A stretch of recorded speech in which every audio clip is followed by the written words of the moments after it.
그래서 오늘 제목은 미래와 소통의 중요성 그리고 교회. 미래와 소통의 중요성 그리고 교회라는 제목으로 함께 나누겠습니다.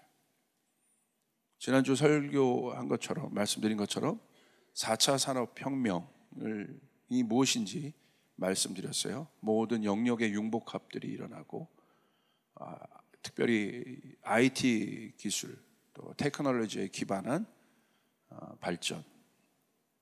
그래서 미래 시대를 예전에부터 이제 속도 시대 이렇게 했는데 지금 이제 속도를 넘어서 가속도의 시대라고 합니다.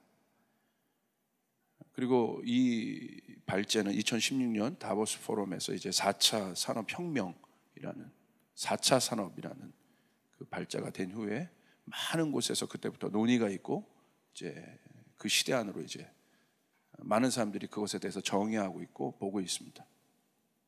교회도 봐야 된다고 제가 말씀드렸습니다. 몇 가지 특징이 좀 있습니다. 첫 번째는 속도 시대에서 가속도의 시대가 되었다. 이 말은 무슨 말이냐? 변화의 주기가 굉장히 짧아졌다는 거예요. 예전에 변화의 어떤 주기, 100년 단위, 이런 주기들이 있었어요.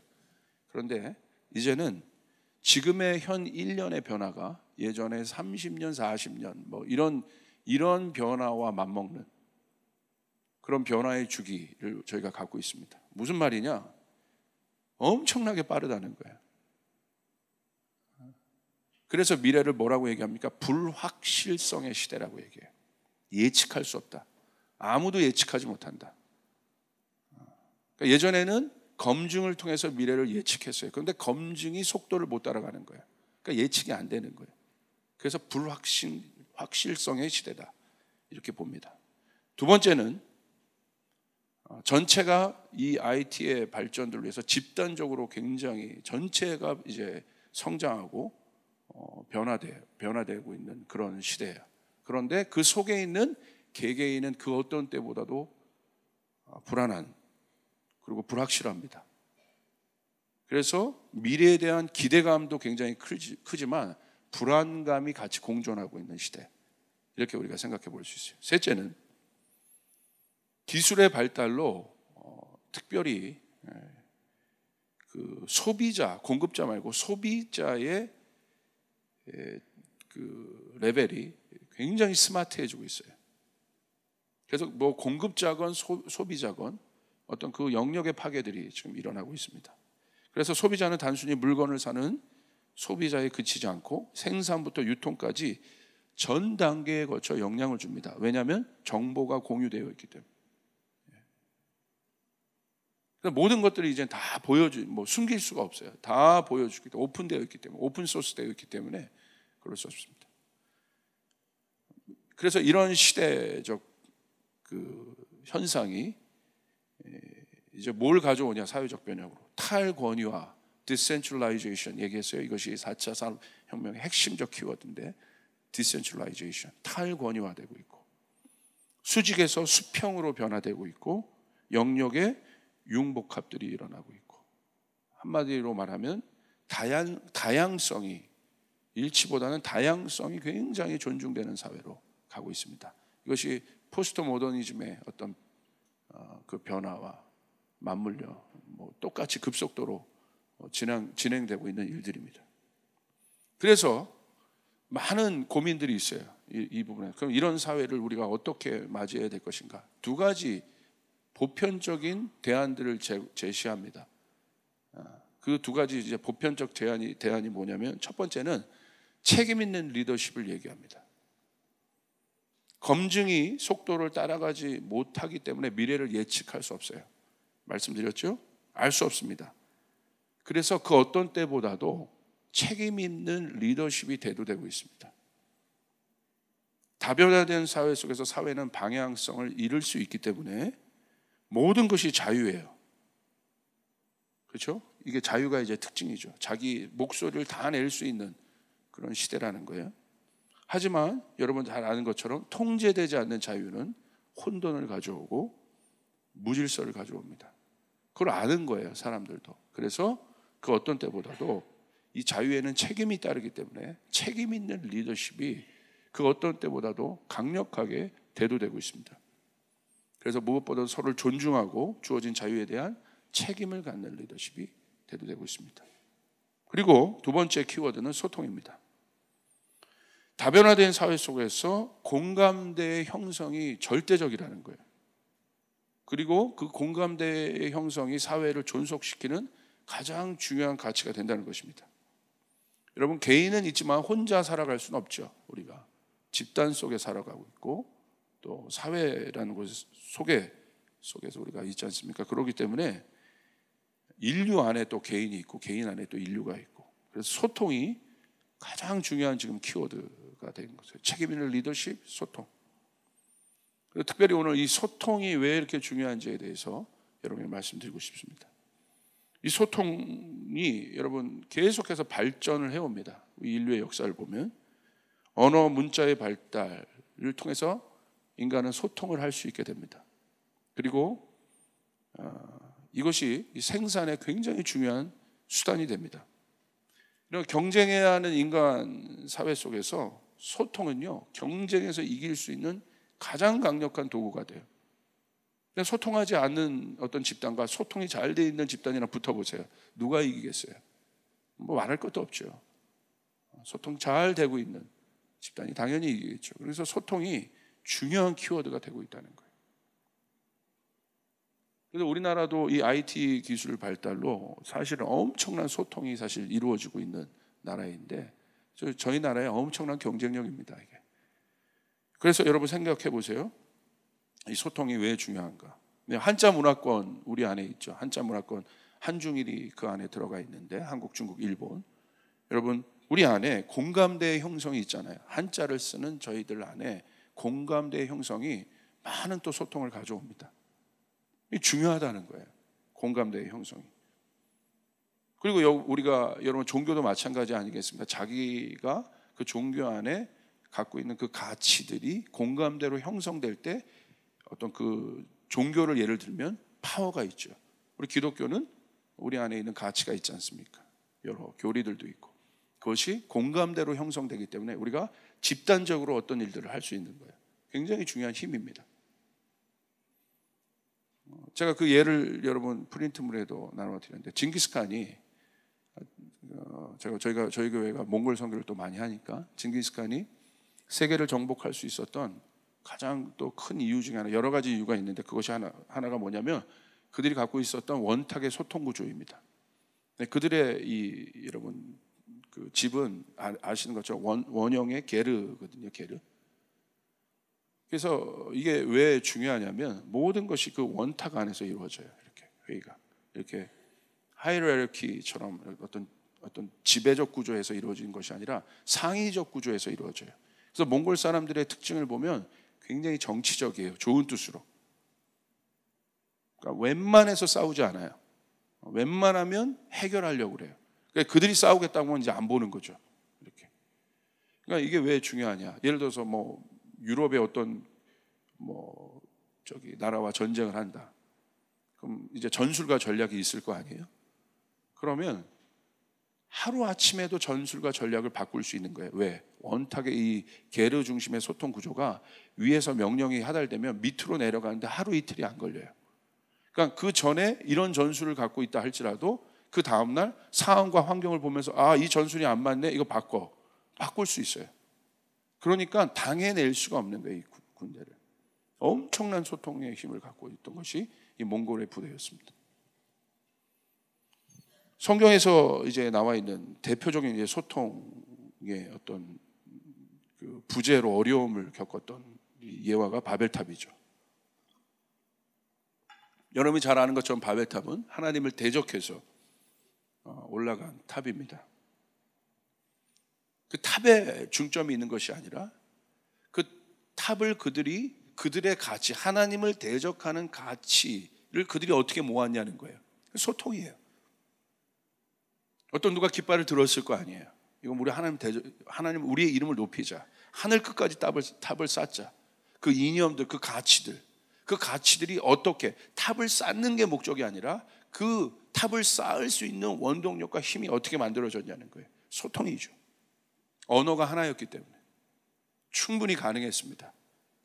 그리고 그 힘은 그들이 움직일 수 있는 동력이 됐어요. 근데 하나님은 어떻게 하셨어요? 보니까 이제 바벨탑의 DNA를 보신 거예요. 그들의 완악함을 보신 거예요. 하나님의 심판이 무엇이었습니까? 여러분, 재밌는 게 하나님의 심판이요, 불을 내려서 뭐 바벨탑을 태운 것도 아니고 뭐 지진을 일으켜서 바벨탑을 무너뜨린 거, 보여지는 탑을 무너뜨린 것이 아니에요. 보이지 않는 그 구조를 하나님이 깨셨어요. 그들의 힘이 결집되지 못하도록 그 구조를 깨셨어요. 그게 뭐예요? 언어를 흩어버리신 거예요. 창세기 11장 6절부터 9절 우리 한번 같이 한번 읽겠습니다. 시작. 주님께서 말씀하셨다. 보아라, 만일 사람이 같은 말을 쓰는 한 백성으로 이렇게 이런 일을 하기 시작하였으니 이제 그들은 하고자 하는 것은 무엇이든지 하지 못할 일이 없을 것이다. 자, 우리가 내려가서 그들이 거기에서 하는 말을 뒤섞여서 그들이 서로 알아듣지 못하게 하자. 주님께서 거기에서 그들을 온 땅에 흩으셨다. 그래서 그들은 도시 세우는 일을 그만두었다. 주님께서 거기서 온 세상의 말을 뒤섞으셨다고 하여 사람들은 그곳의 이름을 바벨이라고 한다. 주님께서는 거기에서 사람을 온 땅에 흩으셨다. 아멘. 어떻게 하셨습니까? 이런 보여지는 탑을 무너뜨렸다고 생각해 보십시오. 하나님이. 그런데요, 그 무너졌어요. 얼마나 낭망됐겠어요. 그런데 언제든지 다시 세울 수 있는 거예요. 하나님이 힘이 어떻게 결집되느냐를 하나님 정확히 아시는 거예요. 어떻게 해요? 소통을 통해서. 그러니까 언어가 뒤섞이니까 여러분, 일이 진행이 되겠습니까? 가치가 전승이 될 수 있겠습니까? 어떤 리더의 말들이 들어갈 수 있겠습니까? 못 알아듣는 거예요. 안 되는 거예요. 그러니까 힘이 모아질 수가 없는 거예요. 하나님께서 그들의 언어를 섞어서 바벨탑 건설을 중단시켰다는 것은요, 어마어마한 하나님의 어떤 지혜예요. 그러니까 하나님이 정말 우리보다 위에 계신 분이신 거죠. 이 소통이 이렇게 중요하다는 것입니다. 그렇기 때문에 여러분, 미래는 우리가 이런 구조 속에 한번 생각해 볼 필요가 있어요. 미래는 이 개개인의 다양성이 굉장히 그 어느 때보다도 강조돼요. 개개인의 다양성이, 개개인의 가치가. 근데 그것이 전체에서 어떻게 소통될 거냐가 이 미래의 화두예요. 예전에는 어떤 전체의 집단이 무엇인가를 끌고 갔다면 지금은 개개인이, 이 다양성이 존중되는 이 전체가 어떻게 일치를 이루어 갈 거냐. 예전엔 그냥 무조건 일치 속에서, 그 구조 속에서 개개인이 따라가는 구조였다면 이제 미래는 그러지 않다는 거죠. 이게 이제 미래 시대의 화두고 교회와 성도들도 그 속에 있다는 거예요. 우리는 어떻게 할 것이냐. 이것에 대한 어떤 가치 정립들이 우리 안에 필요합니다. 그래서 제가 이 시대에 대한 메시지를 3주에 걸쳐 우리가 함께 나누고, 특별히 이 선교함에 있어서 우리가 어떤 몸으로 나가야 될까, 그것에 대한 고민들을 여러분에게 던지는 것입니다.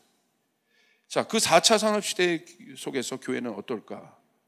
제가 믿는 것은 여러분, 교회가 마지막 하나님 나라의 대안이라는 사실을 믿으시길 바랍니다. 하나님은 교회를 통해서 하나님의 역사를 이루어 가세요.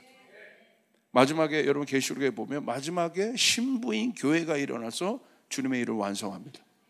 그러니까 교회가 하나님의 대안인 것이에요. 교회가. 그렇기 때문에 하나님은 어떻게 해서든지 교회를 이기게 하시고 승리하게 하실 것입니다. 우리가 눈으로 볼 때 지금 교회가 굉장히 힘든 것 같고 어렵지만 이 속에서 하나님의 뜻은 있어요. 하나님이, 제가 말했죠, 이 시대에 반응하지 못하는 조직에 대한 변화예요. 지금 이 시대가 요구하는 것들이 있고 성도들이 요구하는 것들이 있는데, 그것이 어떤 인본주의적인 개념이 아니에요. 본질은 변하지 않으나 그것을 잇고 있는 어떤 몸의 강력한 변화들 보십시오. 초대교회도 그들이 본질은 변하지 않았어요. 대표적으로 어떤 몸의 구체적인 변화가 뭡니까? 사람들이 많이 늘어나니까 그들이 본질인 기도와 말씀에 집중할 수 없었어요. 그러니까 어떻게 해요? 몸의 변화를 꾀합니다. 7 집사들을 세워서 몸의 변화를 꾀합니다. 그래서 그들이 다시 본질에 집중할 수 있도록 몸을 변형시킵니다. 이것은 계속해서 있어 왔어요. 지금 이런 일들 속에서 우리가 본질은 변하지 않아. 기독교의 본질, 사랑, 뭐 여러 가지 가치들이 있죠. 이 이 본질, 예수 그리스도, 이 본질, 복음, 이 본질이 변하지 않지만 이 본질이 어떻게 담아낼 것이냐는 그릇에 대한 고민들이 있어야 되는 것이죠. 이건 굉장히 중요한 거예요. 세수를 새 부대에 담아야 되는 것입니다. 아멘. 그래서 성경에서 우리가 볼 때 성경에서 말하는 교회는 어떤 모습이어야 하는가? 여러분, 성경에서 증거하는 교회의 본질은, 몸은 조직이 아닙니다. 몸이라고 표현하고 있어요, 교회를. 여러분, 조직과 몸의 가장 큰 차이는 어디 있냐? 저 집단이 조직일 것이냐, 몸일 것이냐. 겉으로 보기엔 비슷할 수 있어요. 그러나 가장 큰 차이는 어디 있냐? 생명력을 보면 알 수 있어요. 하나님도 바벨탑의 구조를 보신 것이 아니라 바벨탑이 움직여지는 생명력이 뭐냐에 집중하신 거예요. 그걸 보니까 소통인 거죠. 언어인 거죠. 그 생명력을 끊어버리신 거예요. 생명력이 뭐냐는 거예요. 어떤 동력으로 그 몸이 움직여지고 있느냐는 거예요. 어떻게 동력이 만들어지고 있냐는 거예요. 동력이란 뭐예요? 몸이 움직여지는 중요한 요소입니다. 살아있다는 건 뭐예요? 동력이 있다는 거예요. 죽어있다는 건 동력이 끊어졌다는 거예요. 그러니까 동력이 뭐냐는 거예요. 어떻게 동력이 그 몸 가운데 만들어지고 있느냐. 어떤 동력으로 움직여지고 있느냐. 이것이 조직과 몸을 보는 데 있어서 가장 중요한 일인 것입니다. 조직은, 제가 보겠습니다. 조직은 동력을 인위적인 구조를 통해서 만들어요. 인위적이란 말을 여러분 나쁘게만 보지 마세요. 그러니까 인위적이란 것은 인간이 개입됐다는 거예요. 인간이 자기에서 만들었다는 거예요. 그것이 어떤 필요에 의한 것인지 모르지만 어떤 인간의 어떤 굉장히 강력한 어떤 신념, 의지, 노력 이런 것들이 들어가서 만들어졌다는 거예요. 그게 인위적이라는 뜻이에요. 그래서 이 조직에서 가장 중요한 건 무엇입니까? 형식이 중요합니다. 형식은 뭘 말해요? 포지션을 말하는 거예요. 누가 어디에 있고, 누가 어디에 있고, 누가 여기 있고, 누가 여기 있고. 이것이 그 포지션, 대형이라고 얘기하는데, 그 대형이 갖춰질 때 뭐라고 얘기해요? 형식이 만들어졌다고 얘기하는 거예요. 형식 자체가 힘을 얻는 구조입니다. 그래서 이 형식이 깨지면 힘이 생기지가 않아요. 그래서 이 조직에서 가장 중요한 건 뭐예요? 포지션이 중요한 거예요. 누가 어디 있느냐, 누가 어떤 위치에 있느냐. 이것이 조직에 있어서 가장 중요해요. 그 포지션에 이상이 있을 때 어떻게 합니까? 조직 전체가 흔들릴 수 있어요. 그래서 재빠르게 또 이 객체가 아니라 전체 형식을 위해서 그 객체를 메꾸기도 합니다. 그래서 이 조직에서 가장 중요한 키워드들이 여러 가지가 있을 수 있는데, 규율과 법칙이 굉장히 중요해요. 규율과 법칙을 따라야 되는 거예요. 규범을 따라야 되는 거예요. 예를 들어서 제가 이슬람을 얘기했어요. 이슬람도 조직이라고 말씀드렸어요. 시스템이라고 말씀드렸어요. 이슬람을 공부해 보면 종교적인 조직이에요. 왜냐하면 그들의 삶 전체가 그 꾸란에 근거한 법으로 이루어져 있기 때문에. 법이라는 건 규율입니다. 그것에 근거해 있기 때문에 이슬람 전체를 뭐라고 볼 수 있어요? 시스템으로 볼 수 있다고 얘기했어요. 그래서 거기서 한 명이 개종하는 것은 시스템을 알면 여러분 그건 불가능한 거예요. 그러니까 이슬람은 전체가 크랙이 가서 한번 확 바벨탑처럼 무너져서 흩어져야 거기에 뭔가가 있는 거지. 바벨탑처럼 조직은 밑에 들어가서 그 개개인의 객체를 변화시킨다는 것은 조직 안에 있기 때문에 이것은 거의 불가능한 거예요. 그래서 제가 여러분에게 말씀드렸죠. 난민은 뭐다? 전쟁으로 인해서 이 난민, 시리아 난민에 대해서 이 조직이 와야 돼. 조직이 깨져버렸다. 그래서 그들이 지금 돌아올 수 있는 거예요. 주님 앞에. 조직이 와야 됐기 때문에. 옆에서 자기를 뭐 쉽게 말하면 자기가 이제 눈치 봐야 되는 사람도 없고, 그 규율과 규범을 지킬 필요도 없어요. 왜? 흩어졌기 때문에. 그러니까 자기들이 자발적으로 교회도 찾아 들어오고 도움도 구하고 그럴 수밖에 없는 것입니다. 어떤 꾸란의 교리에서 자유해지기 시작했기 때문에 복음이 지금 들어갈 수 있는 것이에요. 그런데 그렇기 때문에 우리가 그런 관점에서 그 이슬람을 보면 그 전체에 위협을 주는 어떤 요소들을 반드시 제거하고 맙니다. 왜? 전체를 오염시킬 수 있기 때문에. 그래야 조직이 버틸 수 있기 때문에 그것을 제거합니다. 일본, 우리가 좀 예를 또 제가 한번 들어볼게요. 체면과 일본 문화를 이제 체면 문화, 그리고 규범 문화, 어떤 매뉴얼 문화라고 이렇게 많이 표현합니다. 그래서 일본을 보면요, 조직에 피해를 준다는 것은, 객체가 조직에 피해를 준다는 것은 이미 자신이 그 사회에 필요 없는 존재가 되었다는 것을 스스로 인정하는 거예요. 그래서 조직에 피해를 주는 것을 가장 수치스럽게 생각하고 가장 두렵게 생각합니다. 그래서 조직에 피해를 줬을 때 어떻게 합니까? 활복하는 문화가 거기서 스스로, 활복은 뭐예요? 조직을 위해서 명예적으로 자기가 죽는 거예요. 스스로 죽는 거예요. 너무 손을 제가 이렇게 하니까 이렇게 너무 실감나게 이렇게. 그래서요, 이것이 일본 사회, 여러분 굉장히 흐르고 있는 어떤 흐름들인데, 그래서 일본 보십시오. 이 매뉴얼이 굉장히 강하잖아요. 매뉴얼대로만 움직이잖아요. 너무 융통성이 없을 정도로 매뉴얼대로만 움직여요. 제가 저희 커버넌트 교사들이 일본에 가서 어디 이제 신칸센을 타고 어디 가야 되는데, 뭐 중요한 카드 하나를 이게 빼고 왔어요. 이제 그 열차표를. 근데 다른 것으로 이렇게 그걸 증명할 수 있거든요. 그럼 우리 같으면 그거 보면 이 사람이 이 사람 맞구나. 그래서 우리가 가서 뭐 다시 뽑아주든가 그러는데, 갑자기 그걸 보더니 이 사람 맞는데도, 다 증명을 했는데도 그 티켓이 없다고 호텔까지 가서 갖고 오라는 거예요. 제가 순간 헐크가 될 뻔했어요. 할렐루야. 아니, 호텔을 가서 그거 가져오라는 거예요. 근데 이해가 되더라고요. 왜냐하면 자기가 그것을 용납했다가는 전체 규율인데 자기가 그 규율을 깬 거기 때문에 어려운 거죠. 그러니까 거의 선포식으로 해서 어떻게든지 가게 됐습니다. 아멘. 뭐 한국인 다 할 수 있어요. 아멘. 한국인 다 해요. 가게 됐어요. 그래서 여러분, 이런 문화 속에서 이들이요, 탕자의 비유를 이해하는 것이요, 일본 크리스찬들이 제일 어렵다고 하더라고요. 왜? 이게 규율과 규범은 자기의 어떤 노력들이 들어가서 자기가 그렇게 한 사회 구성원 일원으로 살아가기 때문에 자기 자신도 굉장히 중요한 거거든요. 근데 탕자의 비유는 뭐예요? 값없이 은혜를 받자. 그러니까 은혜를 깨닫는 것이 일본 그리스도인들이 제일 힘든 문화예요. 그래서 이 탕자의 비유는 절대 이해할 수 없다. 어떻게 가문에 수치를 준 저 탕자를 어떻게 이해할 수 있냐는 거예요. 일본 문화 속에서 탕자의 비유를 해석하면 이렇게 한대요. 탕자가 돌아오잖아요. 그럼 아버지가 딱 지키고 있는 거예요. 잘 왔다 할 수도 있겠어요. 근데 가문에 수치를 줬잖아요. 그럼 아버지가 이 돌아온 탕자에게 뭘 주냐? 칼을 하나 딱 던져줍니다.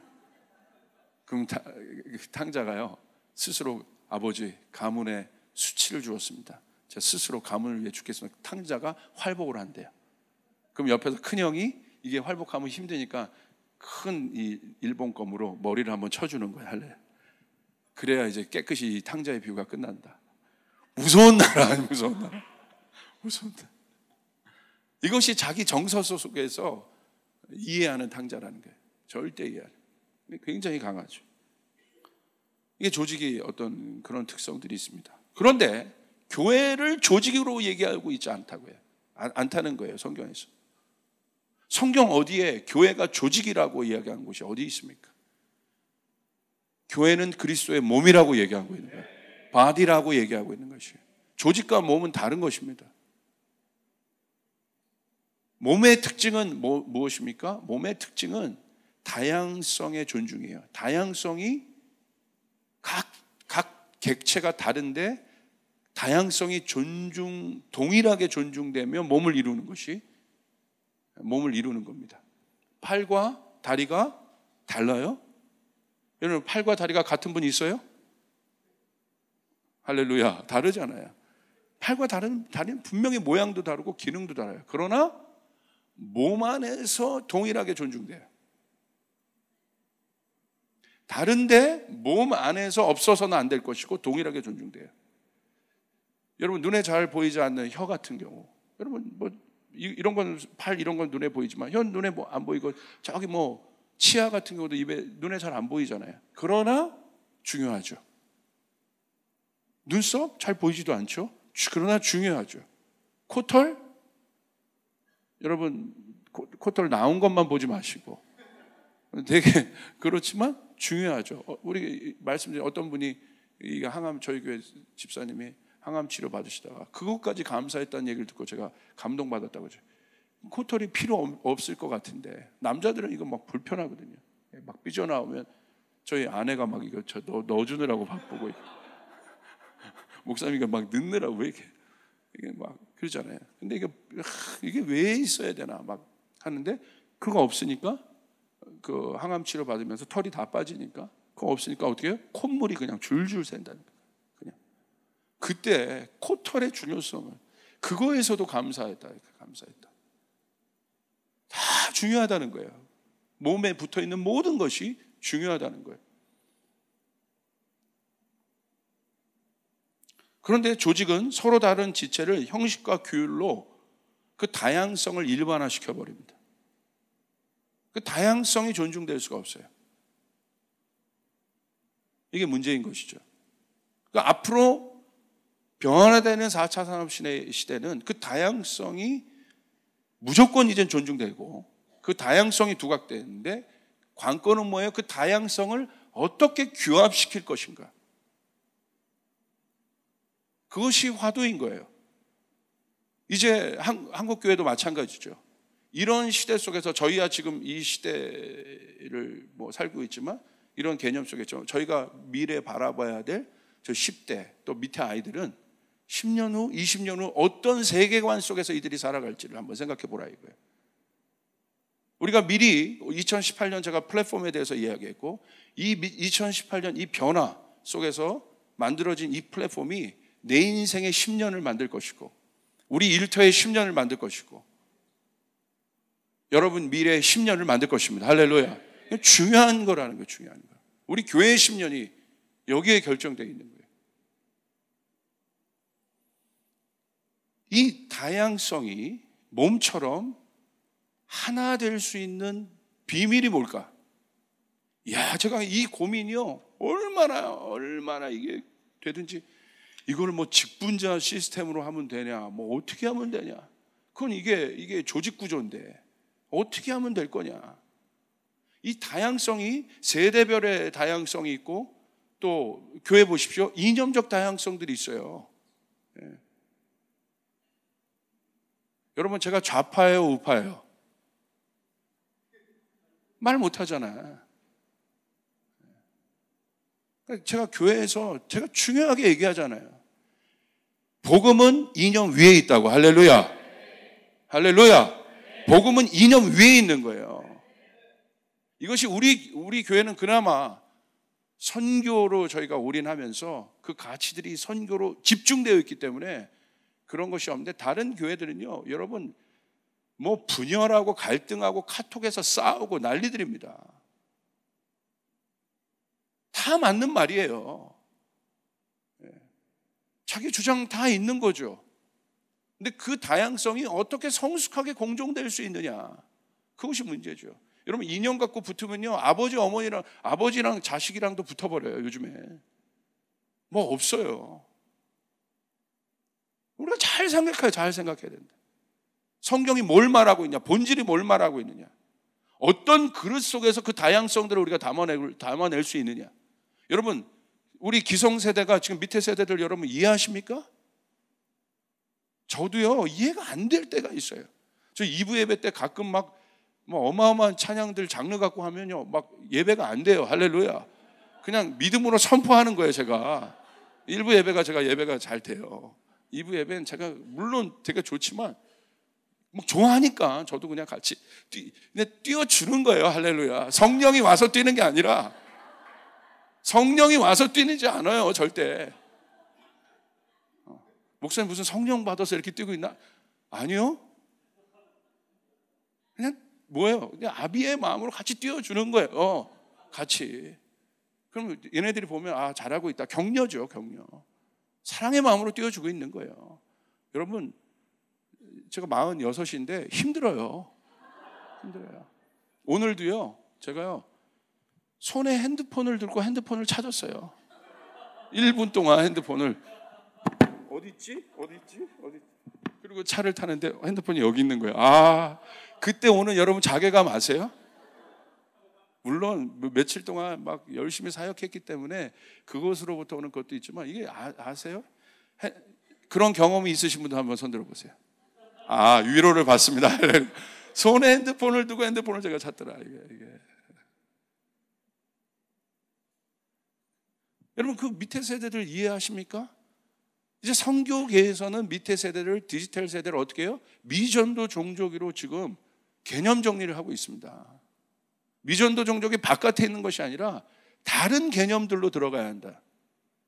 이들은 아날로그적 터치가 없이도 얼마든지 살아갈 수 있는 세대예요. 얼마든지 불편함 없이. 꼭 그래야지 인간성을 지키고 우린 그렇게 생각되잖아요. 아니요. 아날로그적 터치 없이 얼마든지 살아갈 수 있는. 그러니까 우리의 관점에서는 이해가 안 되잖아요. 그러니까 이해의 차원이 아니라는 거예요, 이거. 이제 앞으로 미래는 이해의 차원이 아니라 신뢰의 차원입니다. 할렐루야. 우리가 다음 세대를 이해하는 것이 아니라 다음 세대를 어떻게 신뢰할 것이냐가 문제예요. 다음 세대들도 기성세대를 이해하는 차원이 아니라 어떻게 기성세대들을 우리가 신뢰할 것이냐. 부모님을 이해 차원에서 받아들입니까? 아니잖아요. 내가 내 자녀를 이해 차원에서 받아들여요? 이해되면 받아들이고 그래야 치면 쳐버립니까? 그냥 신뢰하는 거죠. 존재적인 것이죠. 이게 중요한 것이죠. 그래서 제가 고민을 하다가 말씀을 보는데 어느 날 기가 막힌 말씀이 있는 거예요. 그래서 미래는 그것을 뭘로 그 소통을 만드냐면 그걸 플랫폼이라고 얘기하는 거예요. 어떤 이제 미래에서 이 4차 산업 시대에서 가장 중요한 역할을 하는 사람이 누굽니까? 네트워커입니다. 어떤 보여지는 차고 나가는 리더가 아니라 네트워커예요. 모든 영역을 융봉합시킬 수 있는, 소통시킬 수 있는 구조를 만드는 사람을 네트워커라고 하는데, 그 네트워커가 힘을 얻는다. 엘빈 토플러가 이것을 얘기했다. 네트워커가 앞으로 모든 권력을 잡을 수 있다. SNS, 페이스북, 네트워크 시스템이죠. 그런데 얼마나 큰 권력이 있습니까? 그 안에 변했다는 거예요. 권력이 이동하고 있다는 거예요. 자, 교회에서 그렇다면 이 몸을 전체를 이루는 데 있어서 가장 중요한, 서로 다른 객체를 서로 하나 되게 할 수 있는 가장 중요한, 여러분, 그 몸의 원리가 있는데 성경에 보니까 그게 있어요. 몸에. 에베소서 4장 16절이에요. 우리 같이 한번 읽겠습니다. 시작. 그에게서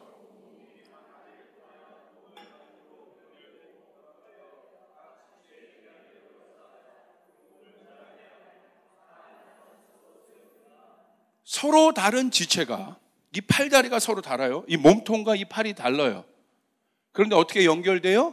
그 마디가, 서로 다른 마디가, 이 마디가 서로 조인할 수 있는 건 뭐냐면 그 인대의 역할이 있다는 거예요. 인대가.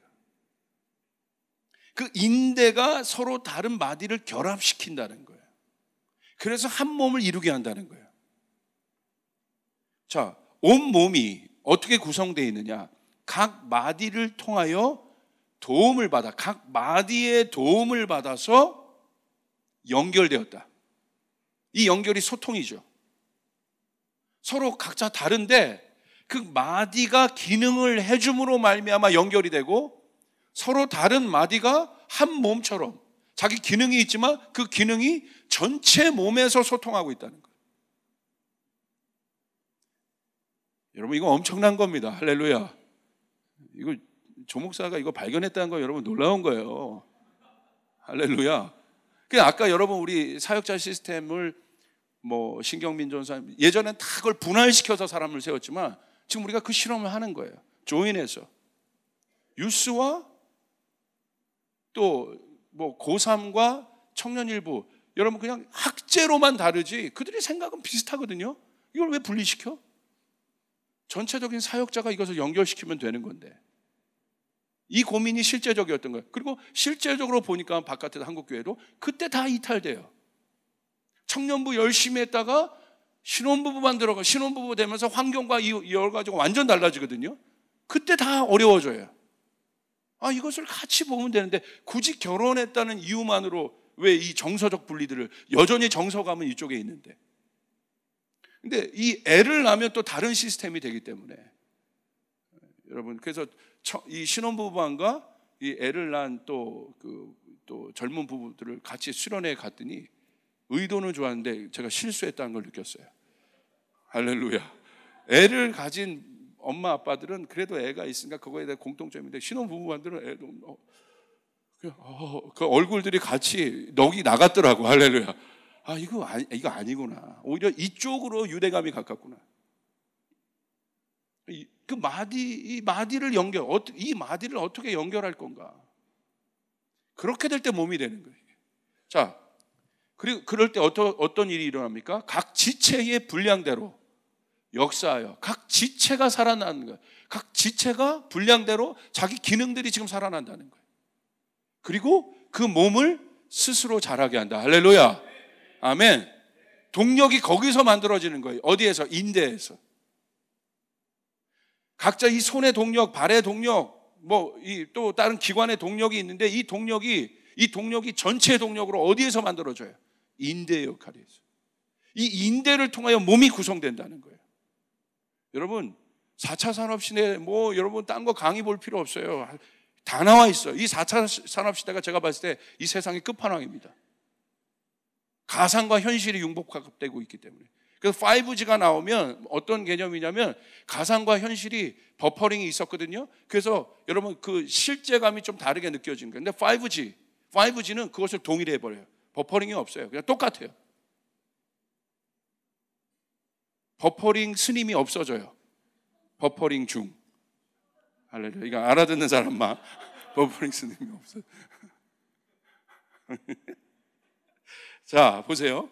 영어로 보면 또 조금 더 이해가 분명한데, From him the whole body joined and held together.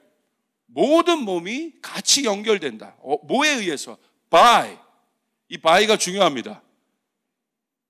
Every supporting ligament. 모든 인대, 리그먼트는 인대입니다. 모든 인대의 도움을 받아 몸이 이루어진다는 거예요. 인대의 역할이 중요하다는 거예요. 예전에 각 기능만 봤어요. 예를 들어서 우리 포지션이 이게 중요해, 우리 장년부가 이게 중요해, 나는 직분자로서 이게 중요해, 이것만 객체로 띄워져서 다 분할시켜 봤단 말이에요. 그런데 뭘 신경을 안 썼어요? 이들을 어떻게 연결할 건가? 조직으로 보니까 연결을 고민을 안 하는 거예요. 분할시켜놨는데 모아놓으니까 그걸 조직이라고 여기는 거예요. 그러지 않아요. 교회는 몸입니다. 교회는 몸이에요. 할렐루야. 뭐가 활성화될 때 몸을 이룰 수 있어요? 리그먼트, 그 인대의 모든 인대들이 제 기능을 발휘해줘야 전체 몸을 이룰 수 있다는 것입니다. 아멘. 이 인대는 뭐예요? 뼈와 뼈 사이 연결 부위에 위치한 섬유성 결체 조직인데, 관절의 안정성을 유지해 주는 것입니다. 이 인대가 있어야 안전해지는 거예요. 그렇다면 이제 결론으로 갑시다. 이제 전체의 몸을, 이런 이 다변화된 세계 속에서 전체의 몸을 유지하려면 모든 리더십의 구조가 이 인대의 DNA를 가져야 돼요. 그래야 움직여질 수 있어요. 할렐루야. 이제는 나를 따르라가 아니에요. 이제 각 리더십들이 인대의 역할들을 해야 돼요. 인대의 역할은 뭐예요? 연결해 주는 사람들이에요.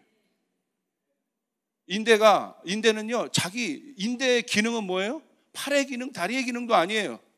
연결해 주는 게 인대의 기능이에요. 인대는 어떤 역할을 해요? 자기 색깔이 없어요. 인대의 오직 기능은 연결해 주는 거예요. 아멘. 여러분, 머리는 누구십니까?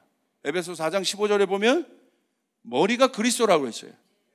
그리스도의 명령이 이 몸 전체를 어떻게 이루어 가게 될 것이냐, 포지션으로 가는 게 아니란 말입니다. 제가 어떤 포지션과 직분 제도를 여러분 비판하는 게 아니에요. 성경적으로 고민을 해보자는 거예요. 뭐가 움직여요? 그리고 이 4차 산업시대에 그런 구조가 맞을 거냐? 앞으로 다음 세대들 올라오는데, 그런 세대의 영향을 받아오는데 그 구조가 맞을 것이냐? 여러분, 저는 이것에 대해서 저희가 토론해 봤으면 좋겠어요. 성경적으로 정의해 봐야 돼요. 성경적으로. 어디에서 동력을 얻을 것인가? 어떻게 될 것이냐? 시대 속에서 이 교회가 그 본질을 어떻게 지켜나갈 것이냐? 근데 보니까 그 전체 몸, 전체 소통. 여러분, 교회도 여러분 보십시오.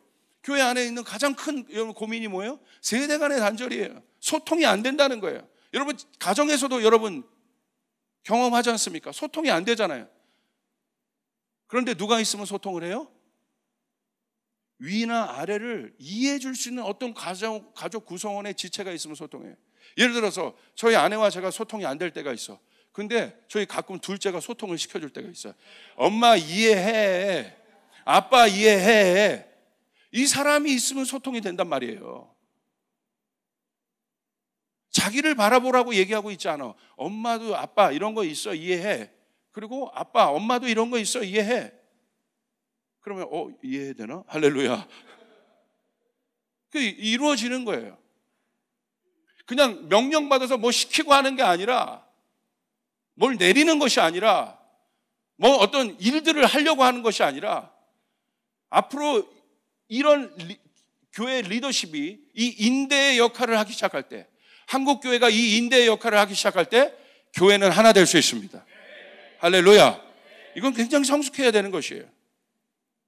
그 세상은 이것을 네트워크라고 얘기하는데, 세상이 말하는 네트워크랑 좀 달라요. 그건 또 결국 그 한 네트워크가 모든 힘을 가질 수 있는 구조고, 결국 자기 몸 잘 되라고 결국 하는 구조예요. 자기 몸 잘 되라고 다른 몸을 또 제끼는 구조가 세상 네트워크 시스템이기 때문에, 결국은 이기적인 죄성에 기반하기 때문에 여러분, 세상은요 절대 하나로 일치가 될 수 없습니다. 그러나 복음 안에서 우리가 하나 될 수 있어요. 사명 안에서 우리가 하나 될 수 있어요. 그리스도의 명령 안에서, 말씀 안에서 우리가 하나 될 수 있어요. 아멘. 저희 교회 여러분, 이 세대 간의 소통이 여러분, 이 엄청난 일들이 여러분 다 다르잖아요. 뭐 지향하는 바도 다르고, 다음 세대 기성세대들이 원하는 바가 다르고, 그러나 우리 교회가 지금 관통하여 전체가 하나의 가치로, 주님이 머리 대신 주님께서 우리에게 던져주신 가치는 뭐예요? 선교입니다. 할렐루야. 선교로 전 세대가 하나 되고 있어요. 선교로 전 세대가 소통하고 있는 것이에요. 선교는 어른 할 것 없는 거예요. 주님의 명령인 거예요. 땅끝까지 가서 내 제자를 만들으라고. 할렐루야. 말씀에 기록된 주님의 부탁인 것인 거예요. 여러분, 중요한 것이죠. 그 명령을 위해서, 그 부르심을 위해서 우리의 삶도 중요하고, 내 가치도 중요하고, 내가 보내는 선교사를 하든지 가든 선교사를 하든지 주님의 뜻에 순종하는 법, 인간이 아니라 주님의 뜻에 순종하는 법, 주님의 말씀에 순종할 수 있는 법. 할렐루야. 이게 중요한 것이죠. 그렇기 때문에 여러분, 인대는 어떤 특징을 가져야 됩니까? 무색, 무치, 무향이 되어야 합니다. 자기 색깔을 드러내면 안 돼요.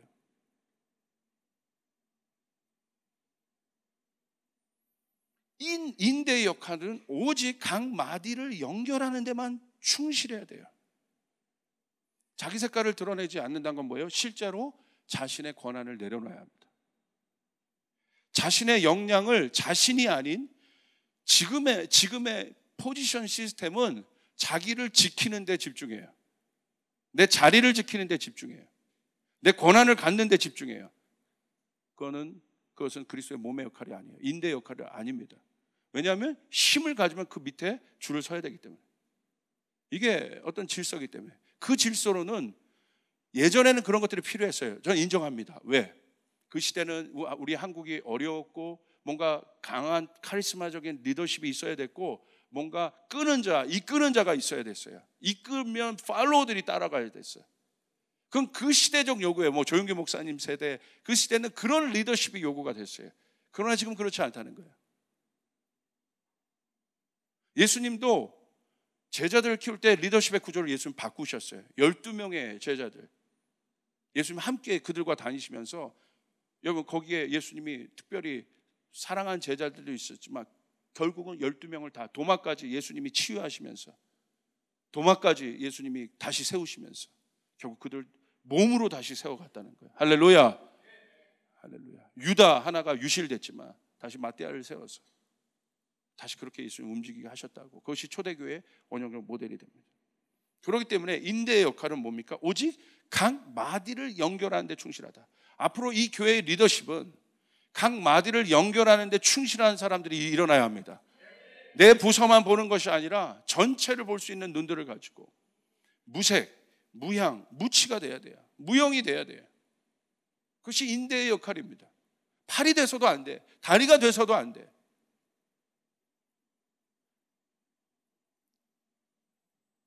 저희가 이번 같이 협력하는 교회에서 브레이크스루 컨퍼런스에서 더 브릿지라는 DNA로 저희가 바꿨어요. 그래서 제가 이야기했어요. 이제 브레이크스루는 먼저 복음의 가치를 가지고 뭔가 돌파하는 데 초점이 있었다면 지나시면 이제 작년 5.24에서부터 그 DNA를 바꿨거든요. 더 브릿지는 뭐에 초점이 있냐. 우리가 선교하려고 그 땅에 들어가 보니까 돌파가 중요한 게 아니더라고. 하나 될 때 돌파되더라고. 할렐루야. 우리만 할 수가 있는 게 아니에요. 선교가 한국 선교사만 할 수 있는 게 아니고 로컬 교회 목사님들도 필요하고 요르단 한 국가만 잘 돼서 되는 것이 아니라 중동 전체를 보려면 레바논에서도 와야 되고 시리아에서도 와야 되고 터키에서 와야 돼. 이게 하나 되는 게 중요하구나 이게. 그래서 DNA를 바꿨어요. 더 브릿지로. 여러분에 나눠졌지만 더 브릿지가 뭐야? Between Arab and Asia. 아랍과 아시아의 다리의 역할을 한다. 그 플랫폼을 만든다. 그러니까 어떻게 해요? DNA 바꿔야죠. 그래서 제가 목사님들에게 얘기했습니다. BT는 한 명의 탁월한 설교자가 나와서 뭔가를 돌파하고 뚫어냈는데 이거 설교 자리 내려놓는다. 우리 설교하지 않는다. 그냥 성령께서 주신 마음이 있으면 누구든지 그 사람이 이 몸에서 오래되지 않았던 누구든지 올라간다. 그것이 청년이어도 올라간다. 하나님 마음 주시면 이거 내려놔야 된다. 그리고 실제적으로도 시간 10분 넘게 하지 않는다. 이 DNA를 나눴어요. 그리고 처음 온 사람이 있어도 그 사람에게 기회를 준다. 우리가 처음 왔을 때 그렇죠. 저 사람이 우리 맞나? 검증해야 되지 않아? 아니요. 그 사람이 사역자라면 그분 충분히 세워드릴 수 있어야 된다. 우리가 뭘 말하는 어떤 가치, 돌파가 목적이 아니라 뭐가 목적이냐? 우리 먼저 있었던 저희 리더십은 뭐 해야 되냐? 더 내려놓고 들어가서 이제 끄는 자가 아니라 일치를 만들려면 우리 거 내려놓고 우리 타이틀 내려놓고 섬겨야 한다. 그렇게 했더니 여러분 하나가 되기 시작하더라고요. 할렐루야. 내 것을 주장하면 하나가 될 수 없어요. 내 의견을 주장하면 하나가 될 수 없어요. 내 권한을 주장하면 하나가 될 수 없어요. 옆 사람이 세울 수 없어요. 그냥 내 권한이 세면 내 밑에 그냥 줄 세우는 것뿐이에요. 그거는 조직적인 몸이에요. 그건 필요했는데 이제는 아니라는 거예요. 권한이 아니라 우리가 지켜야 될 것은 뭐냐? 이 교회에서 중요한 것은 권한이 아니라 권위가 중요한 것입니다. 할렐루야. 아버지의 권한이 결국 아들에게 내려가잖아요. 그런데 아버지의 권위가 흔들려지면 안 돼요. 그건 질서입니다. 권위는. 권위도 무시하면 그거는 여러분 콩가루 집안이죠. 그런데 대부분의 현재 시스템이 어떻게 해요? 권한을 가지고 권위를 지키려고 해. 내가 돈이 있으니까 이것들이 나를 사랑하고 나를 따르지. 권한을 가지고 권위를 지키려고 해요. 그러니까 제자가 안 나오는 거예요. 쥐고 있는 거예요. 끝까지 가는 거예요. 그걸 알아야 돼요. 여러분 권한을 내려놓을 때 권위를 받을 수 있어요. 할렐루야. 그래서 저희가 이런 특별 구조를 세워서 제가 우리 사역자들 또 국장들 모여서 같이 얘기했어요. 실질적으로 제가 담임 목사인데 저에게 있어서 중요한 것은 권위입니다. 영적 질서에서 가장 중요한 게 권위죠. 그게 이 존재감이기 때문에. 그렇기 때문에 저는 실제로 그리고 딱 보니까 제자를 만들려면 이 권한을 내려놓아야 되더라고요. 권한을 이양시켜줘야 되더라고요. 그래서 제가 그 사역자들에게 권한을 이양시켜줬어요. 권한을 뭘 이양시켜줬냐? 인사권을 이양시켜줬어요. 그들이 사람을 뽑을 수 있도록. 이제 여러분 권한에 있어서 가장 중요한 게 인사권이에요. 사람을 뽑는 거. 그러니까 내 사람 뽑으면 그게 힘이 되죠. 그걸 내려놓는 거예요. 내려놨어요. 할렐루야. 그러니까 고민하고 있거든요. 그 사람이, 그 부서가, 저 제자가 잘 될 수 있도록, 저 사람이 잘 될 수 있도록. 여러분 권한을 이양시켜 줄 때 여러분 몸은 살아날 수 있고 그 사람이 여러분 그냥 단순한 어떤 팔로워에서 제자가 될 수 있고 아들이 될 수 있는 거예요. 여러분 그 일들이 여러분 가운데 일어나길 바라고 우리 교회 가운데 일어나길 바랍니다. 이건 중요한 거예요. 그러니까 모였는데 사람들이 이 연합과 일치를 구조할 때, 전체 몸을 구성할 때 사람들이 모일 때 의심해요. 결국 자기 거 하려고 하는 거 아니야? 자기 DNA 하려고 하는 거, 그 의심이 있어요, 모였을 때. 근데 그 의심을 풀어내는 유일한 방법은 실제적으로 권한을 내려놓는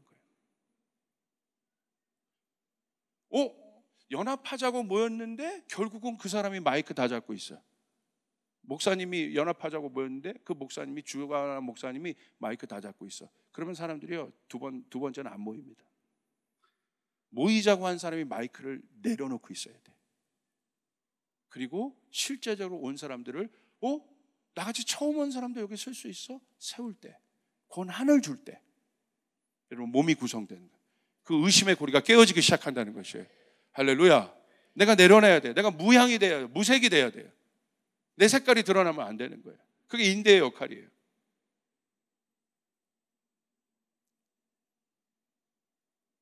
자신의 권한을 내고 자신의 역량을 자신이 아닌 사람을 세우는 데 사용할 수 있는 사람, 그 사람이 인대의 역할을 하고 있는 것입니다. 자신의 색이 강하면 아무도 들어올 수 없습니다. 교회는 온 열방이 함께하는 몸이라는 사실을 믿으시길 바랍니다. 그러면 앞으로의 리더십은 인대의 역할로 각 지체를 이끄는 것이 아니라 도와야 합니다. 이끄는 것이 아니라 도와야 합니다. 그리고 자신도 객체가 되어서 성령의 음성을 함께 듣는 존재라는 사실을 인식해야 합니다. 나만 듣고 따라오라는 것이 아니라 같이 듣고, 그것이 안디옥 교회의 구조예요. 선교하는 교회의 구조예요. 그들이 같이 성령의 음성을 들었어요. 근데 어떻게 들었어요? 담임 목사랑 수석부 목사가 나가라고 들었어요. 선교지로 나가라고. 몸이 반응한 거예요. 몸이 소통한 거예요. 우리나라에서 그 구조가 가능하겠습니까? 여러분이 어느 날 같이 성령의 음성을 들었어요. 이 구조들이 만들어 서로 딱 기도하는데 담임 목사님이 선교지로 나가라고 온 교우가 들었어요. 여러분이 들었어요. 할렐루야. 전 나가야 돼요. 아멘? 그래서 아멘 했으면 제가 섭섭할 뻔했어요. 할렐루야. 역시 노련하시군요. 일부 예배. 아멘 했으면 제가 섭섭할 뻔했죠. 그러나 갈망이 있어요. 그때 나는 어떻게 할 것인가? 성령이 말씀하실 때는 어떻게 할 건가? 얼마 전에 미국에 있는 어떤 큰 대형교회에서 한 목사님이 자신의 사역을 내려놨어요. 왜 내려놨냐? 선교지 갔는데 주님이 빨간불을 켜셨어요. 자기 사역에 빨간불. 지금 너무 잘하고 있는데 빨간불. 주님의 음성을 정확히 들었다는 거예요. 멈춰라 너. 너무 잘하고 있는데 주님의 음성을 들었다는 거예요. 멈춰라. 자기 인생에 주님의 음성 앞에 너무 잘하고 있는 그 속도를 멈출 수 있는 엄청난 은혜가 이분에게 있다는 것을 보고 제가 얼마나 감동했는지 몰라요. 여러분, 주님의 음성을 대로 가면 되는 것입니다. 주님이 가라면 가고 주님이 서라면 서면 되는 것이에요. 이것이 중요합니다. 그것이 인대입니다. 조이풀 교회는 인대의 역할을 감당해서 서로 연합되고 더 확장된 그리스도의 몸을 이루어 가야 합니다. 각 교회 간의 소통의 역할을 해야 됩니다. 자, 저희 교회가 여러 교회들이, 이번 요르단만 해도 여러 교회들이 모였어요. 저희 교회가 보십시오. 저희 교회가 인대 역할이 저희 교회예요. 특별히 조이풀 교회의 사명이에요. 보니까 저희 교회는 특별히 이스라엘에 대한 또 마음을 주셨어요. 그 마음을 줬는데 최근 저와 같이 있는 몸을 이루는 형제 교회들이 중동을 다 보고 있는 거예요. 중동을 보기 싫었어요. 왜 내가 중동을 가야 돼? 난 중자도 싫어. 왜 내가 거길 가야 돼? 난 중에 지읒자도 싫은데. 중딩에게 하도 뒤어가지고 중자도 너무 싫어. 저는 뭐 음식을 시켜도 대자가 좋거나 아예 안 먹고 중자 저는 싫어요. 중자 애매하고 중자 싫어. 여러분, 근데 형님들 다 보는 거예요. 중자를 보는 게 아니라 중동을 보는 거예요. 근데 제가 가보니까 거기서 저는 이스라엘 볼 겁니다. 저는 다른 나라 볼 겁니다. 그렇게 주장하고 있으면 어떻게 해요? 안 되죠. 저는 어떻게 해요? 거기 가서 우리 색깔 내려놓고 우리가 받은 계시도 있고 우리가 받은 소명도 있잖아요. 철저하게 그 몸을 섬겨줄 때 그 안에 연합이 일어나고 우리가 그 몸으로 받던 혜택도 보고, 또한 그래서 교회 비전이 나의 비전이라고 여러분에게 이번 연도 그렇게 외치게 한 이유가 그런 것이죠. 어떤 교회에 어떤 그런 의심이 아니라 여러분, 선교하자는 게 뭐가 잘못된 겁니까? 땅끝까지 복음을 전하는 것이 뭐가 잘못된 것입니까? 주님의 명령인 것이. 할렐루야. 할렐루야. 그것이 나의 비전이 되어서 내가 가는 선교사가 되든지 보내든 선교사가 되든 내 색깔을 내려놓고 그 주님의 몸을 이루어가는 그 몸. 그리고 여러분 보십시오. 반대로. 하지만 고성준 목사님 같은 경우는 중동에 관심이 몽골에 관심이 없어요. 그분은 중동 사람이에요. 그분은 중동에 미친 분이에요. 그냥 중동 사람. 그런데 몽골에 왜 오겠습니까? 몸을 이루기 위해서. 자기 색깔 꼭 내려놓고 한 몸을 이루는 거예요. 거기서 자기 주장하면 여러분 갈라지는 거야. 너는 이 길 가고 나는 이 길 가. 이거 되는 거예요. 이곳에서도요. 내가 말하고 있는 내 주장 여러분 강요하면요. 결국 내 주장은 관철될 수 있지만 여러분 분열이 생긴다는 것을 아셔야 돼요. 이제 미래는 그런 키워드가 아니에요. 돌파가 아니라 하나 되어야 되는 것이에요. 앞으로 이제 한국도 하나 되어야 되는 중요한 과제가 있어요. 어떤 스피릿들을 우리가 깨야겠습니까? 만들어야겠습니까? 아까 무색무양이었죠? 그건 바로 뭡니까? 누구 같아요? 이게 하나님의 성품이에요. 하나님의 성품 중에 어떤 성품입니까? 성령님의 성품입니다. 성령님은 무색이에요. 아버지 하나님으로서의 캐릭터가 있어요. 성부 하나님. 아들 예수 그리스도의 캐릭터가 있어요. 그런데 성령님의 캐릭터는 뭐예요? 아버지의 일을 도와주고 성부 하나님의 일을 도와주고 성자 예수 그리스도의 일을 도와줍니다. 할렐루야. 성령님의 역할이 중요한 거예요. 성령님이 색깔이 있으십니까? 뭐 방언하는 게 성령님입니까? 아니에요. 성령님은 하나님이신 것이에요. 그 성령님을 인해서 여러분 교회도 어떻게 성령께서 너희가 한 몸 되게 하는 것을 지켜라. 성령이 어떤 캐릭터냐는 거예요. 성령은 우리 안에서 어떤 일을 해요? 예수님이 우리를 끌어주시고 우리를 이루시고 성령은 말할 수 없는 탄식함으로 우리의 연약함을 도와주십니다. 할렐루야. 헬퍼의 역할을 하십니다. 그분 때문에 움직일 수 있는 것이에요. 그분 때문에 갈 수 있는 것이에요. 그분이 인대의 역할을 해주시는 것이에요. 여러분 이것은 굉장히 중요한 그러므로 이 인대의 속성은 무엇입니까? 사랑입니다. 참는 사랑이 아니에요. 어떤 사랑이에요? 내가 참아야지? 아니에요. 물론 부모님들이 자녀를 키울 때 답답할 때 이해 안 될 때 참지만 그냥 참는 것에서 끝납니까? 근데 그 참음 속에서 뭐가 있어요? 내가 참을 때 참음으로 끝나는 것이 아니라 항상 부모님은 어떤 마음이 있어요? 얘가 잘 되기를 바라는 마음이 있어요. 할렐루야. 기대감이 있다는 것이에요. 그러므로 이제 우리는 어떤 사랑을 가져야 돼요? 나보다 내 친구가 내 동역자가 더 잘 되는 것을 박수치는 성숙한 기쁨이 우리 가운데 있기를 바랍니다. 요 맛을 봐야 돼요. 나보다 내 동역자가 잘 되는 일, 잘 됐을 때의 기쁨이 있단 말이에요. 내 일도 돌파될 때의 기쁨이 있지만 담임 목사가 나보다 부교역자가 월등한 역량을 갖고 일어나는 것들을 보는 기쁨을 가질 때 여러분 담임 목사와 부교역자가 하나 될 수 있어요. 아멘. 아멘. 아멘. 그렇게 될 때 하나가 될 수 있다 이거예요. 그 스피릿이 누구 스피릿입니까? 요나단의 스피릿이에요. 요나단이 자기의 모든 왕권을 내놓고 다윗을 세웠을 때 요나단 안에 기쁨이 있는 거예요. 내가 왕 되는 기쁨도 있지만 여러분 저는 이제 다른 차원의 기쁨, 더 높은 차원의 기쁨을 저희 조이풀 교회에게 던지는 거예요. 할렐루야. 나보다 내 친구가 내가 요나단의 위치에 서고 저가 내 동역자가 다윗의 위치에 서기 시작할 때 아멘. 그때 요나단의 기쁨을 여러분 말할 수 없습니다. 세례 요한의 기쁨을 여러분 누리시길 바랍니다. 자기를 낮추지만 예수 그리스도를 높였을 때 세례 요한이 가졌던 기쁨을 누리시길 바랍니다. 자기를 낮추고 에스더를 세웠던 모르드게의 기쁨이 여러분 가운데 있기를 바랍니다. 이 기쁨이 우리 가운데 있어야 돼요. 이제 다른 차원의 기쁨, 나 말고 나를 통하여 다른 사람이 세워지는 기쁨이 앞으로 우리 교회의 중요한 가치가 되어서 흘러가야 되는 것입니다. 이제 이 플랫폼을 우리가 만들어야 되는 것이죠. 그렇게 될 때 우리는 아주 중요한 역할을 할 수 있습니다. 마지막입니다. 인대를 구성할 때 연합된 몸이 왜 연합된 몸을 이루라고 여러분이 말씀하냐면요. 이게 중요하더라고요. 내가 연합에는 어떤 것이 있냐면 주님의 은총의 축복이 있습니다. 몸에 주님의 축복이 있어요. 내가 할 수 없었던 팔만 할 수 있어. 팔은 고작 이거 하는 거예요. 이거 뭐 들고 가고.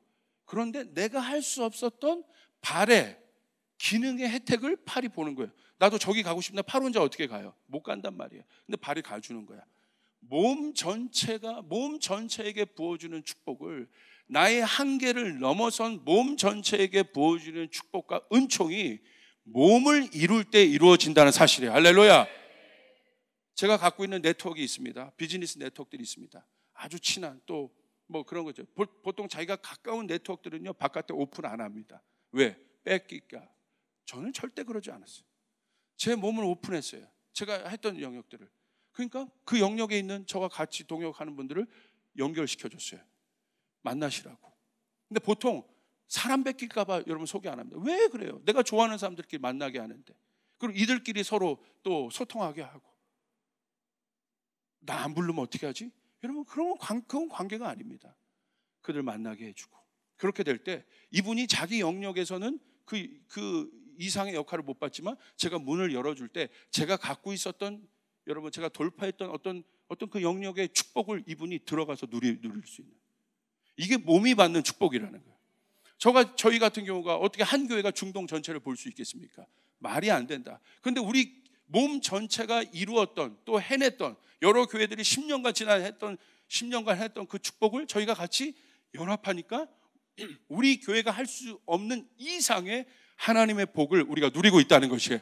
할렐루야. 여러분 그 일들을 누려야 돼요. 연합은 내가 할 수 있는 은총의 이 역량의 한계를 넘어서는 하나님의 은총이 부어지는 통로입니다. 우리가 연합할 때 복을 받을 수 있어요. 우리가 한 몸 될 때 복을 받을 수 있어요. 객체의 복이 아니라 전체의 복을 받을 수 있다. 그러므로 연합할 때 어떤 일이 일어나냐? 저희 같이 있는 공동체를 말할 수밖에 없죠. 보십시오.